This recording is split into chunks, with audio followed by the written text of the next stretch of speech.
हज़रत जिब्रील अलैहिस्सलाम आए थे।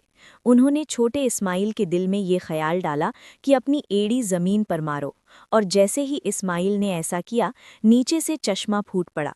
उसके बाद जिब्रील चले गए। हज़रत हाजरा ने जब ये देखा तो सजदे में गिर पड़ी और रोते हुए अल्लाह का शुक्र अदा करने लगी। उन्होंने अपने प्यासे बच्चे को पानी पिलाया। वो पानी इतनी रफ्तार से निकल रहा था कि बीवी हाजरा ने मिट्टी और पत्थरों से उसके चारों तरफ एक मुंडेर बना दी, ताकि पानी एक जगह ठहर जाए। आज उसी चश्मे को जमजम का कुआं कहा जाता है। जमजम का पानी आज तक कभी खत्म नहीं हुआ। बीवी हाजरा अपने बेटे इस्माइल के साथ उसी झोंपड़ी में रहने लगी। वो जमजम का पानी पीती और आसपास उगाए खजूर और कुछ फलों से अपनी जिंदगी गुजारती। अब जब पानी आ गया था तो धीरे धीरे फल और राहतें भी वहां पहुंचने लगी। कई महीने यूं ही गुजर गए। एक दिन उधर से 20 लोगों का एक काफिला गुजरा। उस काफिले का सरदार एक समझदार आदमी था। उसने आसमान में एक परिंदा उड़ता देखा और कहा, ये परिंदा हमेशा पानी के आसपास उड़ता है, मगर हम तो जब भी इन पहाड़ों के पास आए हैं कभी पानी नहीं देखा। अगर यहाँ पानी ना होता तो ये परिंदा यहाँ क्यों उड़ता? फिर उसने एक आदमी से कहा, जाकर देखो कहीं पानी नजर आ रहा है। वो आदमी थोड़ी दूर चला, एक पहाड़ पर चढ़ा और सामने देखा। एक चश्मा बह रहा था और उस चश्मे के पास एक औरत अपने बच्चे को गोद में लिए बैठी थी। ये देखकर वो आदमी बहुत हैरान हुआ। जल्दी से जाकर अपने सरदार को बताया, ऐ मेरे सरदार, आपकी बात बिल्कुल सच निकली। वहाँ एक पानी का चश्मा बह रहा है और एक औरत अपने छोटी बच्चे को लिए उसी चश्मे के पास बैठी है। सरदार को ये सुनकर बेहद हैरानी हुई। इस वीरान सुनसान इलाके में कोई औरत कैसे रह सकती है? वो फौरन उस चश्मे की तरफ गया। जब वहां पहुंचा तो देखा हजरत हाजरा अपने नन्हे बेटे हजरत इस्माइल को गोद में लिए चश्मे के पास बैठी हैं। सरदार ने पूछा, ए औरत, तुम कौन हो? हजरत हाजरा ने बड़ी सादगी से सब कुछ बता दिया। मैं हजरत इब्राहीम की बीवी हूँ। अल्लाह के हुक्म पर उन्होंने मुझे इन पहाड़ों के बीच छोड़ दिया। अल्लाह ने हमारे लिए ज़मीन से ये पानी का चश्मा निकाल दिया। हम इसी पर जिंदगी बसर कर रहे हैं। सरदार बहुत मुतासिर हुआ और बोला, ए नेक औरत, अगर तुम इजाज़त दो तो हम अपने बीवी बच्चों के साथ यहाँ तुम्हारे आसपास घर बना लें। हम यहीं बसना चाहते हैं, इसी चश्मे के पास। हजरत हाजरा ने कहा, हाँ, तुम यहाँ रह सकते हो, इस चश्मे का पानी भी पी सकते हो, मगर एक बात का ख्याल रखना, ये चश्मा किसी की मिल्कियत नहीं है, ये अल्लाह ने जारी किया है, इसलिए इस पर कब्जा करने की कोशिश मत करना। सरदार ने वादा किया, ए नेक औरत, तुम हमारी तरफ से बिल्कुल बेफिक्र रहो, हम ऐसा कोई काम नहीं करेंगे, बल्कि जितना हो सकेगा तुम्हारी मदद करेंगे। फिर उस काफिले के सारे लोग जमजम के चश्मे के आसपास घर बनाकर बस गए। फिलिस्तीन में हजरत इब्राहीम अपनी बीवी और बेटे को बहुत याद करते थे। हर रोज अल्लाह से दुआ करते, या अल्लाह, मुझे अपनी बीवी और बेटे से मिलने की इजाज़त दे। 1 साल यूं ही बीत गया, मगर इजाज़त ना मिली। फिर एक दिन अल्लाह ने हजरत इब्राहीम को मक्का जाने की इजाज़त दी, मगर सिर्फ इतना कि वो जाकर उन्हें देखें और वापस आ जाएं। ठहरने की इजाज़त नहीं दी गई। ये सुनते ही हजरत इब्राहीम बहुत खुश हुए, ऊँटनी ली और मक्का की तरफ रवाना हो गए। 1 महीने का सफ़र तय करने के बाद वो उस वीरान इलाके में पहुंचे जहां उन्होंने अपनी बीवी और बेटे को छोड़ा था। जब हजरत हाजरा ने दूर से अपने शौहर को ऊँटनी पर आते देखा, उनकी खुशी की कोई हद ना रही। दौड़कर कहा, आप जल्दी से अंदर आइए। मगर हजरत इब्राहीम ने फरमाया, मुझे सिर्फ खड़े होकर मिलने की इजाज़त है, ऊँटनी से उतरने की नहीं। ये सुनकर बीवी हाजरा का दिल टुकड़े टुकड़े हो गया, मगर फिर भी खुद को संभाला। दिल में कहा, मैं अल्लाह के लिए हर तकलीफ पर सब्र करूंगी। उस वक्त बीवी हाजरा की गोद में उनका 1 साल का दूध पीता बच्चा था। हजरत इब्राहीम ने फरमाया, अपना बेटा मुझे दे दो। बीवी हाजरा ने फौरन बच्चा पकड़ा दिया। हजरत इब्राहीम ने अपने बेटे इस्माइल को गोद में लिया, मोहब्बत भरी, हसरत भरी निगाहों से उसे देखा। उस वक्त उनकी उम्र 87 साल थी। 40 साल की दुआओं के बाद ये बच्चा नसीब हुआ था, मगर मिला भी तो जुदा होना पड़ा।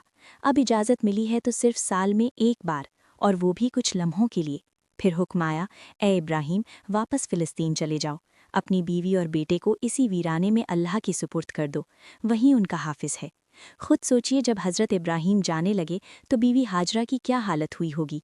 पूरा साल शौहर का इंतज़ार किया, और जब मिले भी तो न बैठे न रुके, बस खड़े खड़े मिले और चले गए। अगर न आते तो शायद सब्र आ जाता, मगर अब यादें फिर से ताज़ा हो गईं। दिल में आग लग गई और आंखों से आंसू बहने लगे। वो खड़ी थीं उस वीरान वादी में, अपने शौहर को जाते हुए देख रही थीं। وقت گزرتا گیا۔ حضرت ابراہیم فلسطین میں اور بیوی ہاجرہ اپنے بیٹے کے ساتھ اسی ویران علاقے میں زندگی گزار رہی تھیں۔ یوں ہی 7 سال بیت گئے اور حضرت اسماعیل 7 سال کے ہو گئے۔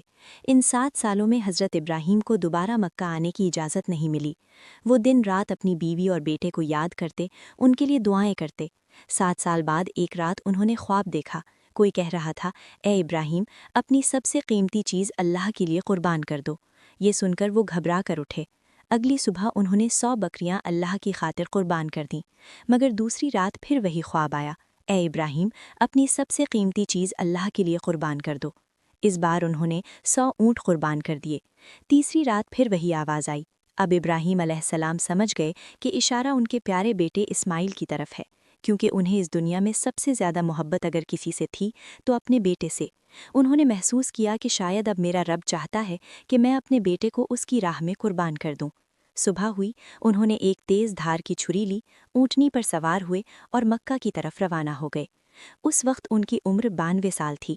ذرا سوچئے دوستوں، جس بیٹے کے لیے 40 سال دعا کی، جسے بڑھاپے میں پایا، اسے گلے لگانے تک کا وقت نصیب نہ ہوا، اور جب اب ملنے کی اجازت ملی تو یہ حکم بھی ساتھ تھا کہ جا کر بیٹے سے ملو اور پھر اسے میری راہ میں قربان کر دو۔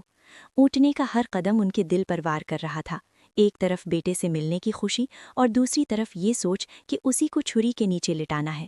ادھر اسماعیل روز اپنی امی سے پوچھتے، اماں جان، میرے ابا کون ہیں، کب آئیں گے؟ بیوی ہاجرہ پیار سے جواب دیتی، بیٹا پریشان نہ ہو، ایک دن تیرے ابا ضرور آئیں گے اور پھر ہم سب ساتھ رہیں گے۔ اور آخر وہ دن آیا۔ حضرت ابراہیم 1 مہینے کا سفر کر کے مکہ پہنچے۔ بیوی ہاجرہ نے جیسے ہی انہیں دیکھا، خوشی سے ان کی آنکھیں بھر آئیں۔ اسماعیل نے بھی اپنے ابا کو پہلی بار دیکھا اور دوڑ کر گلے لگ گئے۔ ابراہیم نے بیوی سے کہا، میرے بیٹے کو تیار کرو، میں آج اسے باہر گھمانے لے جانا چاہتا ہوں۔ بیوی ہاجرہ بہت خوش ہو گئیں۔ کہا، انہیں معلوم تھا کہ بیٹے کے نصیب میں آج قربانی لکھی ہے۔ انہوں نے جلدی سے بیٹے کو تیار کیا اور پھر ابراہیم اسے لے کر منی کی وادی کی طرف روانہ ہو گئے۔ اسماعیل خوش تھے، ہنستے کھیلتے اپنے ابا کے ساتھ چل رہے تھے۔ ابراہیم کبھی بیٹے کی مسکراہٹ دیکھ کر مسکراتے تو کبھی آنکھیں بھر آتیں کہ میں اسے قربان کرنے جا رہا ہوں۔ راستے میں شیطان ایک جان پہچان والے شخص کی صورت میں آیا۔ اس نے پوچھا، اے ابراہیم، کہاں جا رہے ہو؟ ابراہیم نے کہا، ایک کام سے۔ اس نے پوچھا، کیا اسماعیل کو ذبح کرنے جا رہے ہو؟ ابراہیم نے کہا، کیا کبھی کسی باپ کو دیکھا ہے جو اپنے بیٹے کو ذبح کرے؟ شیطان بولا، ہاں دیکھ رہا ہوں، آپ یہی کرنے جا رہے ہیں، کیا آپ کو یقین ہے کہ یہ اللہ کا حکم ہے؟ ابراہیم نے فرمایا، اگر یہ میرے رب کا حکم ہے تو میں اس کی فرما برداری ضرور کروں گا۔ پھر شیطان حضرت اسماعیل علیہ السلام کی امی جان حضرت ہاجرہ رضی اللہ عنہا کے پاس آیا اور ان سے پوچھا، ابراہیم آپ کے بیٹے کو لے کر کہاں گئے ہیں؟ حضرت ہاجرہ رضی اللہ عنہا نے جواب دیا، وہ اپنے کام سے گئے ہیں۔ شیطان نے کہا، کیا تم نے کبھی کسی باپ کو دیکھا ہے جو اپنے بیٹے کو ذبح کرے؟ وہ یہ سمجھتے کہ اللہ نے انہیں اس بات کا حکم دیا ہے۔ یہ سن کر حضرت ہاجرہ رضی اللہ عنہا نے فرمایا، اگر ایسا ہے تو انہوں نے اللہ پاک کی فرما برداری کر کے بہت اچھا کیا۔ اس کے بعد شیطان حضرت اسماعیل علیہ السلام کے پاس آیا اور انہیں بھی بہکانے کی کوشش کی، لیکن انہوں نے وہی جواب دیا، اگر میرے ابو جان اللہ پاک کے حکم پر مجھے ذبح کرنے کے لیے جا رہے ہیں تو وہ بہت اچھا کر رہے ہیں۔ جب شیطان باپ بیٹے کو بہکانے میں ناکام ہوا تو وہ زمرے پتھر مارنے کی جگہ کے پاس آیا۔ حضرت ابراہیم علیہ السلام نے اسے 7 کنکریاں ماری۔ شیطان راستے سے ہٹ گیا۔ یہاں سے ناکام ہو کر شیطان دوسرے زمرے پر گیا۔ فرشتے نے دوبارہ حضرت ابراہیم علیہ السلام سے کہا، اسے ماریے۔ انہوں نے پھر 7 کنکریاں ماری۔ شیطان پھر راستہ چھوڑ کر ہٹ گیا۔ اب شیطان تیسرے زمرے کے پاس پہنچا۔ حضرت ابراہیم علیہ السلام نے فرشتے کے کہنے پر ایک بار پھر 7 کنکریاں ماری۔ شیطان نے راستہ چھوڑ دیا۔ شیطان کو 3 مقاموں پر کنکریاں مارنے کی یاد آج بھی باقی ہے، اور حاجی ان تینوں جگہوں پر کنکریاں مارتے ہیں۔ جب حضرت ابراہیم علیہ السلام حضرت اسماعیل علیہ السلام کو لے کر کوہ سحر قربانی کی جگہ پہنچے تو انہوں نے اللہ تعالیٰ کے حکم کی خبر دی، جس کا ذکر قرآن میں کچھ اس طرح آیا ہے، اے میرے بیٹے، میں نے خواب میں دیکھا کہ میں تجھے ذبح کر رہا ہوں، تیری کیا رائے ہے؟ فرما بردار بیٹے نے یہ سن کر جواب دیا، اے میرے باپ، آپ وہی کیجیے جس کا آپ کو حکم ملا ہے، خدا نے چاہا تو میں آپ کو صبر کرنے والوں میں پاؤں گا۔ حضرت اسماعیل علیہ السلام نے اپنے والد سے مزید عرض کیا، ابو جان، ذبح کرنے سے پہلے مجھے رسیوں سے مضبوطی سے باندھ دیجیے تاکہ میں ہل نہ سکوں، कहीं मुझे डर है कि मेरे सवाब में कमी ना हो जाए, और मेरे खून के छींटों से अपने कपड़े बचा कर रखिए ताकि मेरी अम्मी जान गमगीन ना हो जाएं। छुरी को खूब तेज कर लीजिए ताकि गला अच्छे से कट जाए, क्योंकि मौत बहुत सख्त होती है। मुझे ज़बह करते वक्त मेरा चेहरा ज़मीन की तरफ कर दीजिए ताकि आपकी नज़र मुझ पर ना पड़े, और जब अपनी अम्मी से मिले तो उन्हें मेरा सलाम कहिए। अगर मुनासिब समझें तो मेरी कमीज़ उन्हें दे दीजिए, शायद उन्हें तसल्ली मिल जाए और सब्र आ जाए। हज़रत इब्राहीम अलैहिस्सलाम ने इरशाद फरमाया, ए मेरे बेटे, तुम अल्लाह ताला के हुक्म पर अमल करने में मेरे कितने मददगार साबित हो रहे हो। फिर जिस तरह हज़रत इस्माईल अलैहिस्सलाम ने कहा था, उन्हें वैसे ही बांध दिया। अपनी छुरी तेज़ की, हज़रत इस्माईल अलैहिस्सलाम को पेशानी के बल लिटाया और उनके चेहरे से नज़र हटा ली। फिर उनके गले पर छुरी चला दी, लेकिन छुरी ने अपना काम नहीं किया, गला न कटा। इस वक्त हज़रत इब्राहीम पर वही नाजिल हुई, ए इब्राहीम, बेशक तूने ख्वाब सच कर दिखाया, हम ऐसा ही सिला देते हैं नेकों को। ये सचमुच एक रोशन इम्तिहान था, और हमने एक बड़ा ज़िबाह बेचकर उसके बदले में तेरे बेटे को बचा लिया।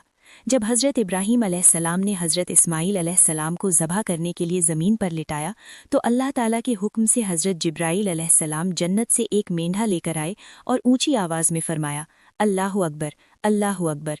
इब्राहीम ने सर उठाया, समझ गए कि अल्लाह ने आजमाइश पूरी कर दी है और बेटे की जगह फदिया भेज दिया है।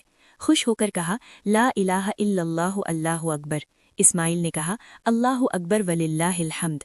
इन पाक अल्फाज की ये सुन्नत आज भी कुर्बानी के वक्त कायम है और क़यामत तक जारी रहेगी। पाकिस्तान, हिंदुस्तान, बांग्लादेश, जहाँ जहाँ मुसलमान रहते हैं, इस दिन को और इस सुन्नत को अदा करते हैं और अल्लाह ताला के रास्ते में जानवरों की कुर्बानी करते हैं। ये सिलसिला 3 दिन तक अदा किया जाता है, जिसमें दुम्बा, ऊँट और गाय बकरी जैसे जानवरों की कुर्बानी की जाती है। जानवरों को कुर्बान करके उसके गोश्त के 3 हिस्से बनाए जाते हैं। पहला हिस्सा गरीबों के लिए, दूसरा हिस्सा रिश्तेदारों के लिए और तीसरा हिस्सा अपने घर के लिए रखा जाता है। कुर्बानी की ये प्रक्रिया है, जानवरों को ज़बह किया जाता है और गोश्त बांटा जाता है। हम उम्मीद करते हैं कि आपको हमारी वीडियो पसंद आई होगी, तो हमारे चैनल को सब्सक्राइब कर लें ताकि जब भी हम वीडियो अपलोड करें उसका नोटिफिकेशन आपको मिल जाए और आप हमारी वीडियो देख सकें। अस्सलामु अलैकुम वरहमतुल्लाहि वबरकातुहू।